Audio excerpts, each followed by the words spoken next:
자, 그럼 누가복음 두 번째 시간입니다. 제48과 누가가 교회에 주는 교훈입니다. 누가가 누구에게 주는 교훈이라고요? 교회에게. 어느 교회에게? 평촌감리교회. 평촌감리교회가 누굽니까? 여러분 한 사람 한 사람 우리에게 주시는 주님의 말씀입니다. 생각을 여는 주제의 첫 번째, 시작. 우리는 어떤 사람이나 사물을 대할 때 이미 과거에 형성된 선입관이나 고정관념에 사로잡힌 나머지 대립과 갈등을 넘어서 창조적인 미래를 도출할 수 있는 가능성을 스스로 묵지는 않습니다. 선입관, 저 사람은 그럴 것이다. 누가 그러는데 그럴 것이다. 그런 선입관, 고정관념, 거기에 사로잡혀서 사람을 바로 보지 못하고 대립하고 갈등하고 그래서 창조적인 미래를 도출하지 못하지 않느냐, 그런 얘기예요. 두 번째, 시작. 우리는 나의 문제에만 내어달리다가 하나님과 이웃의 도움에 감사드리는 것을 소홀히 하지는 않았습니까? 내 문제만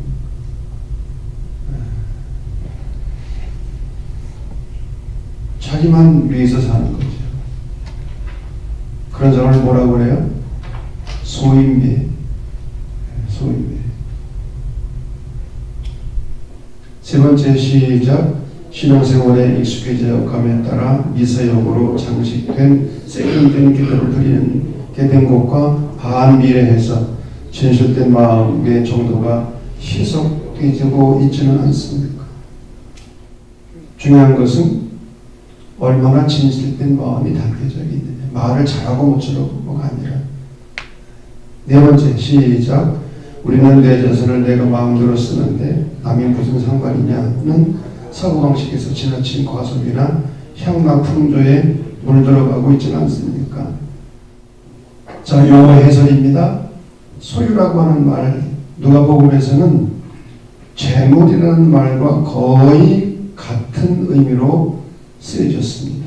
소유, 재물. 근데 이 재물이라고 하는 말의 의미는 히라보로 맘모나스, 아람어로 맘몬에서 파생된 것인데 의미는 신뢰한다는 뜻이에요. 신뢰한다. 아람어 맘몬에서 맘모니즘이라는 말이 나온 거예요. 황금만능주의. 돈이나 재산을 최고의 가치로 생각하고 사는 거예요. 황금만능. 돈이 최고다. 돈이면 다 된다. 이게 세속적인 가치관이죠. 이런 세속적인 가치관이 교회 안으로 침투해 들어오는 것이 문제죠. 교회 안으로. 그런데 누가복음은 이것을 철저히 배격합니다. 누가복음, 특히 복음서 중에서도 물질에 관해서 정확하게 이야기를 해주고 있어요. 자, 누가복음의 시대적 배경입니다. 왜 유대인들이 사마리아 여인들을 경멸했는가? 왜 개취급을 했는가? 왜 상대도 하지 않았는가? 역사적인 배경을 가지고 있어요. 북왕국 이스라엘이 아수르에게 멸망하고 아수르는 분산 정책, 인구 분산 정책을 썼는데 아수르에 있는 사람들을 사마리아로 보내기도 하고 사마리아 사람들을 아수르로 데려가기도 하고 이런 과정에서 이 사마리아 지역은 혼혈 민족이 된 거예요. 피가 섞인. 유대인들은 혈통을 가장 중요시 여기잖아요. 지금도 유대인들은 딸이나 자식이, 아들이나 딸이 다른 나라 사람들 결혼하면 족보에서 없애버려요. 족포에서 그냥 끊어져 버려. 끊어버리는 거예요. 그런 혈통을 중요시 여기는 것 때문에 나라를 잃어버린 지 2000년이 지나서까지 민족이 없어지지 아니하고 2000년 만에 나라를 세우고 그랬는데 말이죠. 유대 종족으로서의 그 혈통을 가장 소중히 여긴단 말이에요. 그런데 이 사마리아 사람들은 피가 섞였어요. 그러니까 사람 취급을 안 합니다. 이방인들보다도 사마리아 사람들을 더 무시하고 경멸했어요. 그리고 우리가 공부한 것처럼 바벨론 포로 이후에 예루살렘을 재건할 때 사마리아 사람들이 방해를 했어요. 예루살렘 성전을 재건하지 못하고. 그래서 이 유대인들은 사마리아 사람에 대해서 극도의 반감을 가지고 있었고 예수님 시대까지 그런 반감이 남아 있었던 거예요.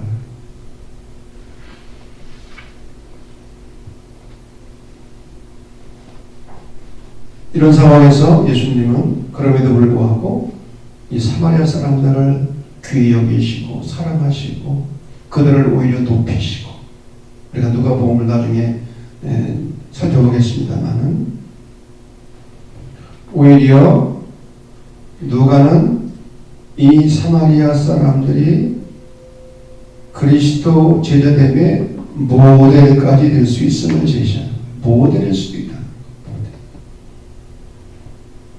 자, 말씀 해석입니다. 첫 번째가 사마리아인에 대한 관심, 선한 사마리아 사람의 비유. 어떤 사람이 예루살렘에서 여리고로 내려가다가 강도를 만나 죽게 됩니다. 그 사람이 어디 사람이에요? 유대인이에요. 유대 사람이에요. 그런데 이 강도 만나 죽게 되는 사람을 도운 사람은 같은 유대인인 제사장이나 레위 사람이 아니었어요. 오히려 유대인들로부터 멸시와 천대를 받던 사마리아 사람. 여러분, 이 사마리아인과 제사장, 레위인의 차이점이 뭡니까? 내가 강도 맞는 사람을 도와주지 않으면 저 강도 맞는 사람은 어떻게 될 것인가? 이게 사마리아인의 관심이었죠. 그러나 제사장이나 레위인은 내가 저 강도 맞는 사람을 도와주면 나는 어떻게 될 건가? 나는 어떤 피해를 만나지 않을까? 자기에게 초점이 맞춰져 있었던 거죠. 선한 사마리아 사람은 강도 맞는 사람을 볼 수 있는 눈이 있었고 신음소리를 들을 수 있는 귀가 있었고 아픔을 느낄 수 있는 마음이 있었고 도울 수 있는 손과 발이 있었어요. 그리고 강도 맞는 사람을 싸매주고 약을 바르고 기름을 발라주고 그리고 나귀에 대해서 주막으로 데려다가 주고 그리고 주인에게 부탁하면서 잘 치료줄 것을, 그리고 돈이 더 늘면 어떻게 하겠다고? 돌아올 때 내가 또 더 치료합니다.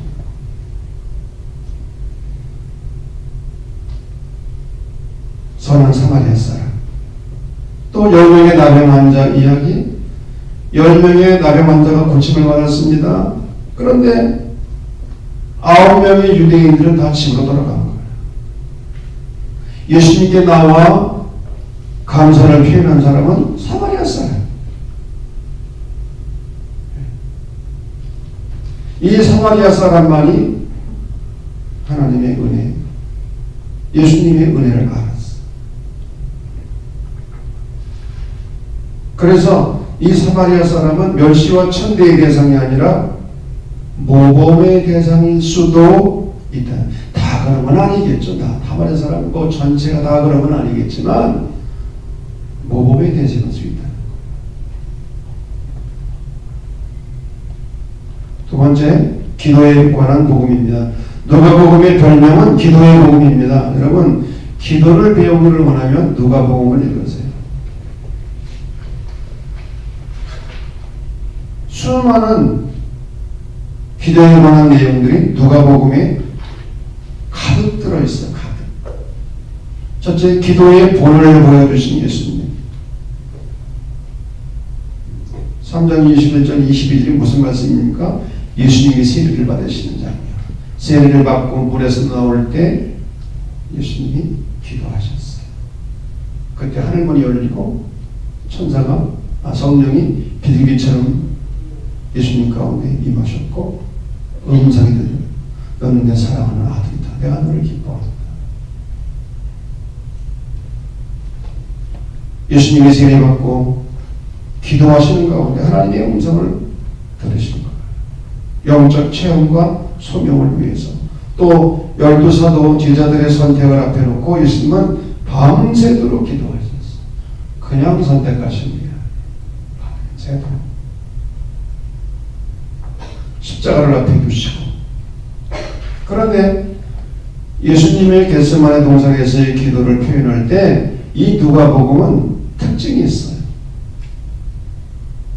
어떤 내용입니까? 예수께서 힘쓰고 애써 더욱 간절히 기도하시니 땀이 떨어지는 핏방울같이 되었다.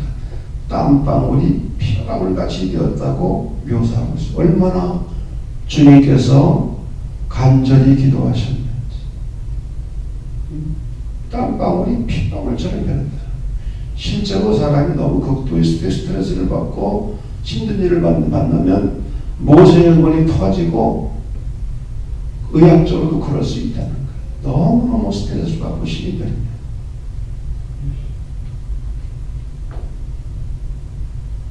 그래서 누가복음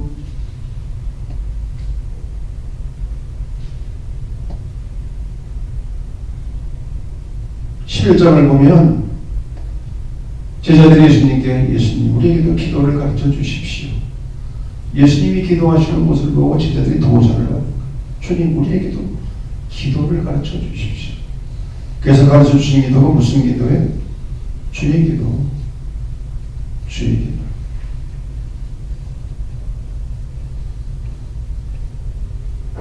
예수님은 설교를 가르치지 않으셨어요. 기도를 가르치셨어요. 이렇게 기도하라. 자, 기도에 관한 비유들이 또 굉장히 많이 들어있는데 누가복음에 첫째가 밤중에 찾아온 친구의 비유. 한밤중에 저녁 때 친구가 찾아왔는데 손님이 왔는데 빵이 떨어져서 대접할 빵이에요. 그래서 친구 집에 문을 두드리는 거예요. 한밤중에. 빵을 구하기 위해서. 자, 이 비유에서 중요한 것은 이 빵을 구하기 위해서 친구 집 문을 두드리는 이 사람이 핵심이냐 아니면 지금 잠자고 있는 이 친구가 핵심이냐. 두 가지 내용이 다 들어있어요. 청하는 자의 끈질김. 내가 내 친구됨을 보됨을 인해서가 아니라 내가 하도 나를 귀찮게 굴어서 내가 문을 열어주고 빵을 준다. 그런데 여러분 만약에 그런 상황에서 빵을 구하기 위해 문을 두드렸는데 문을 안 열어주고 빵을 주지 않았다? 그럼 난리 나는 거야. 왜? 나그네를 대접하는 것은 이게 율법의 핵심입니다. 그 다음날 동네 방네 소문이 다 날 거예요. 예? 나그네를 대접하기 위해 빵이 떨어져서 빵을 구했는데 빵을 안 줬다. 문을 안 열어주고 빵을 안 내놨다. 이건 말이 안 돼. 우리 하나님께서는 우리가 뻔뻔스럽게 요구를 해도 그걸 들어주신다는 거예요. 자, 과부와 재판관의 비유. 한 맺힌 과부가 있었어요. 억울하니까 불의한 재판관이 가서 도와달라고 요구하는 거야. 그래서 하도 귀찮게 하니까 끈질기게 졸라대니까 이 불의한 재판관이 과부의 소원을 들어주는 거예요. 물론 기도하는 자의 집요함, 끈질김 이것이 주제일 수 있지만 그 반대로 하나님은 우리의 끈질긴 기도를 틀림없이 들어주신 아니 불의한 재판관도 들어줬는데 하늘 아버지께서 안 들어주시겠느냐. 불의한 재판관도 들어줬는데 아니 아버지께서 그런 말씀 있잖아요. 아들이 떡을 달라는데 돌을 줄 부모가 어디 있으며 생선을 달라는데 뱀을 줄 사람이 어디 있겠느냐. 하물며 너희 아버지께서 구하는 자에게 주시지 않겠느냐. 구하는 자에게 성령을 주시지 않겠느냐. 바리새인과 세리의 기도 너무 대조적인 기도입니다. 이 바리새인은 자기의 의를 강조하는 기도였어요. 그래서 그는 길게 기도하면서 주어 계속 나였어요. 하나님, 나는 저 세리와 같지 않은 걸 감사합니다. 나는 일주일에 몇 번씩 금식하고 실조 드리고 구제하고 난 이렇게 살았습니다. 그런데 이 세리는 감히 하늘을 우러러보지 못하고 가슴을 치면서 뭐라고 했어요? 저는 죄인입니다. 저는 죄인입니다. 그런데 하나님은 누구의 기도를 들으셨는가? 바리새인의 기도가 아니라 세리의 기도를 들어주셨다. 이 세리의 겸손한 죄인의 기도, 겸손한 죄인의 기도. 오늘 우리가 하나님 앞에 나올 때마다 그리고 기도할 때 이런 세리의 자세를 가져야 된다는 거예요.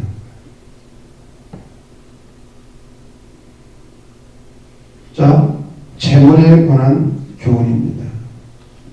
재물에 관한 이 비유들은 누가복음에만 있는 비유들이에요. 다른 복음서에는 없어요. 첫째, 어리석은 부자의 비유.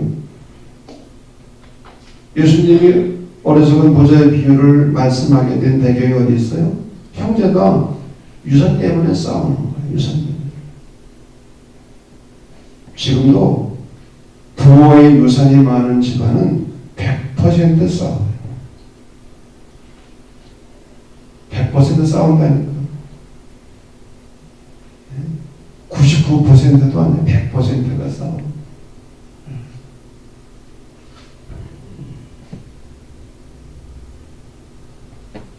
재물은 소유와 축적을 위한 것이 아니라 분배와 나눔을 위한 것임을 이 비유는 가르쳐요.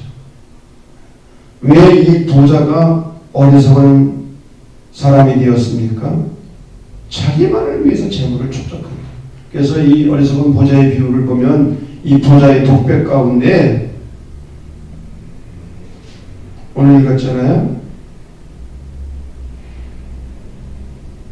오늘 12장 17절부터 19절 말씀 보면 내가 이게 6번이나 나와요. 내가 너 우리에 대한 관심이 없어요. 이 부자가 왜 어리석었어요? 자기만을 위해 재물을 쌓는 거예요. 너가 없고 우리가 없어요. 그래서 그가 많은 재물을 쌓았지만 하나님께서 말씀하시길 어리석은 자야. 내가 오늘 밤 네 영혼을 찾으리니 내가 쌓아놓은 것이 누구의 것이 되겠느냐. 탕자의 비유, 물론 이 탕자의 비유의 핵심은 하나님의 사랑을 이야기하는 거지만 이 탕자가 부모의 자산을 허랑방탕했었잖아. 자신만을 위해서, 자신의 향락을 위해서. 그렇게 쓰지 말라는 거예요. 방탕을 목적으로 낭비하지 말라는 거예요. 그런 교훈도 이 탕자의 이야기 속에 들어있는 거예요. 그런 관점에서 보면 불의한 천지기의 비유, 주인의 소유를 낭비했어요. 해고를 당하게 됐어요. 그러니까 했다 모르겠다 주인의 재산을 가지고 자신을 위해서가 아니라 빚진 자들을 탕감해 주는 거예요. 빚진 자들. 아니 남을 거 가지고 인식이나 쓰지. 예? 그랬더니 주인이 돌아와서 오히려 어떻게 했다고? 칭찬해 줬어. 야, 너 참 잘했다. 참 잘했다. 가난한 자들을 위해서 재물을 지혜롭게 썼다는 거. 오히려 지혜롭게. 오히려 칭찬을 받았어, 이 청지기가. 그래서 해고됐을까 안 됐을까? 칭찬받았는데 어떻게 해고를 당해요? 해고되어 당하지 않았지. 부자와 거지 나사로 인생 역전입니다. 살아있을 때와 죽을 때가 완전히 뒤바뀌는 거예요. 이 부자는 호화로운 생활을 했어요. 거지는, 나사로는 부자의 상에서 떨어지는 부스러기를 먹고 살았어. 얼마나 비참한. 그래 죽으니까 상황에 바뀌었어. 이 거지는 아브라함의 품에 안겼고 이 부자는 지옥에 들어가게 되는 거예요. 여러분, 왜 이 부자가 지옥에 들어가게 됐습니까? 도덕적으로 잘못한 거 없어요. 큰 죄를 짓지 않았어요. 죄가 있다면 그 많은 재물을 가지고 가난한 거지 나사로를 돕지 않은 거예요. 먹을 것도 제대로 주지 않은 거예요. 다시 말하면 재물의 적절한 사용 여부가 운명을 결정짓니다. 그 많은 재물을 가지고 자기는 배불리 먹고 마시고 좋은 데 있고 배가 터지도록 먹고 살고 옆에 있는 이 가난한 사람은 돌보지도 않고, 이것이 운명을 결정짓는 중요한 열쇠가 된다는 거예요. 돈 많은 의회원 무엇을 해 영생을 얻으니까 내게 있는 것을 다 팔아 가난한 자들에게 나누어 줘라. 그리고 와서 나를 쫓으라. 영생과 구원의 문제가 하나님의 말씀을 지키는 것에 달려있는 것이나 오히려 가진 자가 가지지 못한 자를 위해서 재산을 어떻게 쓰느냐에 달려있다. 소유를 어떻게 분배하느냐에 달려있다는 거예요.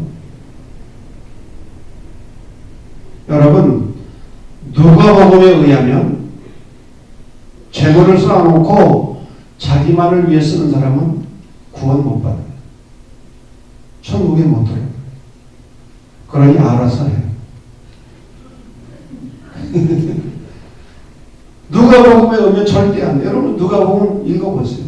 절대로 안 돼요. 자, 신학적 등이 두 가지입니다. 하나님을 향한 신앙적 기도.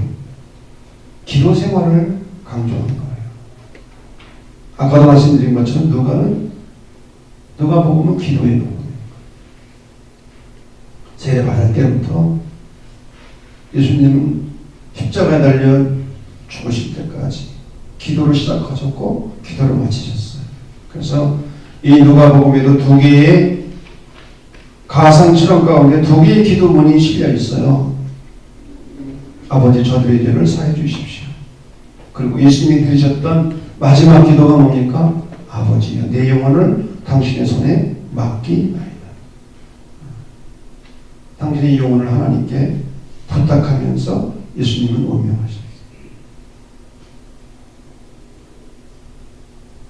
기도의 중요성을 말하고 있는 거예요. 누가 이 기도를 강조하는 이유는 기도가 성령을 받게 되는 수단이요, 기도가 사람을 변화시키는 수단이요, 기도가 시험을 이기는 힘이 되기 때문에. 여러분, 기도가 만사를 변화시키는 것이 아니라 기도하는 사람을 변화시키는 거예요. 옛날에 기도를 강조하기 위해서 기도는 만사를 변화시킨다, 기도에 크게 뿌려가는 것도 그렇고 그랬는데 아니에요. 기도는 기도하는 사람을 변화시키는 거예요. 예수님이 어떻게 기도하셨는지, 예수님의 기도의 본을 소개하면서 독자들로 하여금 너희도 예수님처럼 기도해라. 기도를 가르치는. 두 번째, 이웃을 향한 사회 경제적 교훈. 누가는 그리스도인들이 하나님을 향해 살면서 동시에 세상의 인간을 향해 살아야 함을 말하고 있습니다. 하나님에 대한 신앙의 삶과 이웃인 인간에 대한 사랑의 삶은 동전의 양면인 거예요. 하나님 사랑과 인간 사랑은 동전의 양면인 거예요.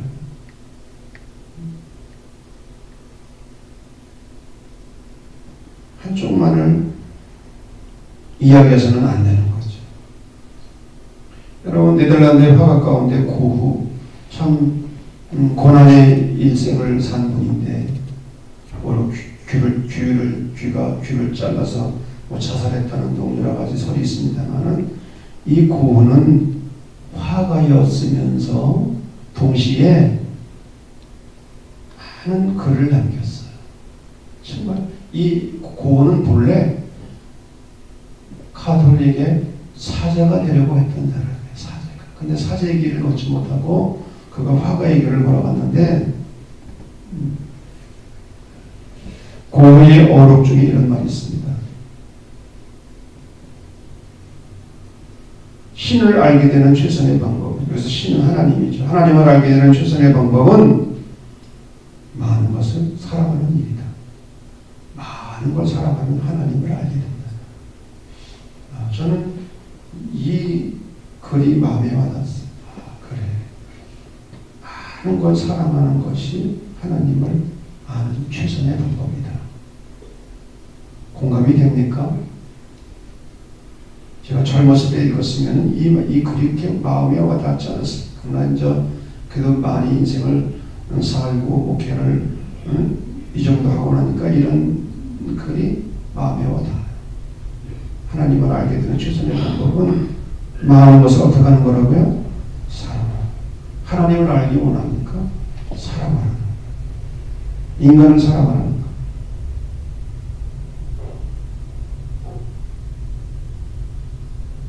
그래서 누가는 그리스도인들을 향해 하나님 앞에서 기도하는 생활을 하도록 이야기하는 한편 사회 속에서 먼저 소외된 자들을 향한 마음의 장벽을 허물고 가난한 자 약자들을 위해서 재물을 적절히 사용할 것을 가르치는 거예요.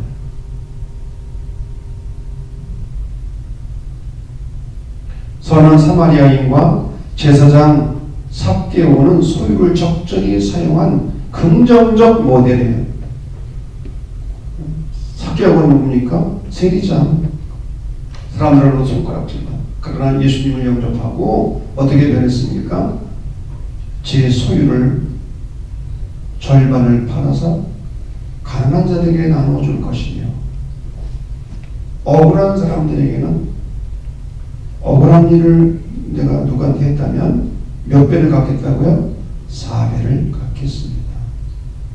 학자들의 말에 의하면 삭개오가 그렇게 실천했다면 재산이 별로 남을 것이 없다는 거죠. 소유를 팔아서 나눠주고 억울하게 한 사람들에게 4배로 갚고 반면에 부자 청년 소유를 팔아 가난한 사람들에게 나눠주고 나를 따르는 주님의 요구를 받아들이지 못한 부정적 모델이에요. 그게 제자가 되지 못했죠. 누가에게 있어서 신앙은 재물의 문제와 무관하지 않습니다. 재물에 대한 올바른 자세, 이게 굉장히 중요합니다. 특별히 아까도 말씀드린 것처럼 만문이즘 황금만능주의 가치관이 팽배되어 있는 이 시대 속에서 우리가 어떻게 재물에 대한 올바른 재물관을 가지고 물질관을 가지고 살아갈 것이냐, 그것은 굉장히 중요한 것이고, 그런 의미에서 우리 존 웨슬리 목사님이 말씀하신 재물관 3가지. 할 수 있는 대로 열심히 벌어라. 할 수 있는 대로 열심히 벌어라. 둘째, 할 수 있는 대로 저축해라. 저축하려면 사치하거나 낭비하거나 안 되면서. 세 번째, 할 수 있는 대로 give, 주라. 어느 부자가 웨슬리의 설교를 듣는데 이게 설교 전문을 다 가지고 있어요. 이제 설교 전문을. 요 3주제를 가지고 긴 설교를 했어요. 웨슬리가 사실은. 근데 2번째까지는 아멘도 잘하고 은혜를 많이 받았어. 근데 3번째에서 은혜를 다 까먹었어. 자, 마지막 성찰과 나눔입니다. 1번 시작. 유대인들은 사마리아인들을 몹시도 증오하여 사마리아인들을 멸망시키겠다는 식의 폭력적 발상은 서슴지 않았다. 여기에는 선입관과 고정관념이 가져온 무서운 파괴력이 있다. 그럴 때 선입관과 고정관념은 그 대상과의 관계만을 파괴시킬 뿐만 아니라 자기 자신의 정신세계마저도 이처럼 황폐화시키고만 한다. 그러므로 우리는 대립과 증오의 벽을 넘어 사마리안까지도 포용하신 예수 그리스도를 본받아 화평케 하는 자가 되어야 합니다. 대립과 증오의 벽, 그런 걸 넘어서 포용하신. 어떤 학자는 예수님을 가리켜 경계선 허물기, 예수님의 삶은 경계선을 허무신 자입니다. 그렇게 표현을 했어요. 왜? 유대인들은 사마리아 지역을 통과하지 않았거든요. 유대 땅에서 갈릴리까지 갈 때에 직선길은 사마리아 지역을 통과하는 길인데 돌아갔어요. 그 땅을 밟지도 않았어요. 그러나 예수님은 사마리아인의 땅을 통과하셨죠. 경계선을 가로지르는. 우리가 인간관계도 그래야 되지 않겠어요? 두 번째, 시작. 10명의 다병 환자가 고침을 받았지만 자신의 병을 고쳐준 것에 감사를 표한 사람은 단 한 사람밖에 없었다. 우리는 자신에게 배을 망덕한 사람은 끝까지 기억하고 있으면서도 자신이 감사를 드려야 할 대상은 쉽게 있는 기형적 기억력을 가지고 있는 수가 많다. 일상생활에서 순간마다 하나님과 이웃에게 감사하는 마음이 천식이 요구되는 문제다. 무슨 기억력? 무슨 기억력? 기형력. 자기가 받은 상처는 안 잊어버려. 입덧 할 때 남편이 섭섭하게 한 거 죽어도 안 잊어버려. 근데 받은 은혜는 그냥 물에 새기는 건 물에. 상처는 돌에 새기고 은혜는 어떤 새긴다고? 불에 새기니까 그냥 지나가버리는 거죠. 나가버리는 거죠. 기형적 기억력. 그 표현이 아주 재미있어요. 세 번째, 시작. 기도하는 제 아무리 그 형식이 잘 갖춰지고 수려한 표현력과 유창함이 있다 해도 정작 세리의 기도 같은 진실성이 없다면 알맹이가 없는 껍데기에 불고 겸손과 통회하는 마음만이 기도를 의미 있게 한다. 겸손, 통회하는 마음. 자, 마지막으로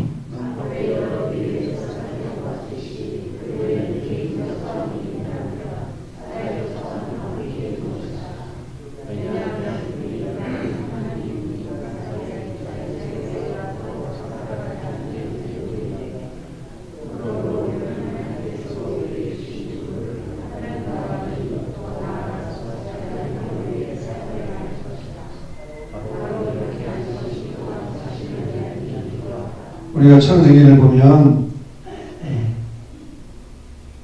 하나님은 인간들에게 세 가지 관계를 주셨잖아요. 하나님과의 관계, 위로, 이웃과의 수평적인 관계, 더 나아가 자연과의 관계.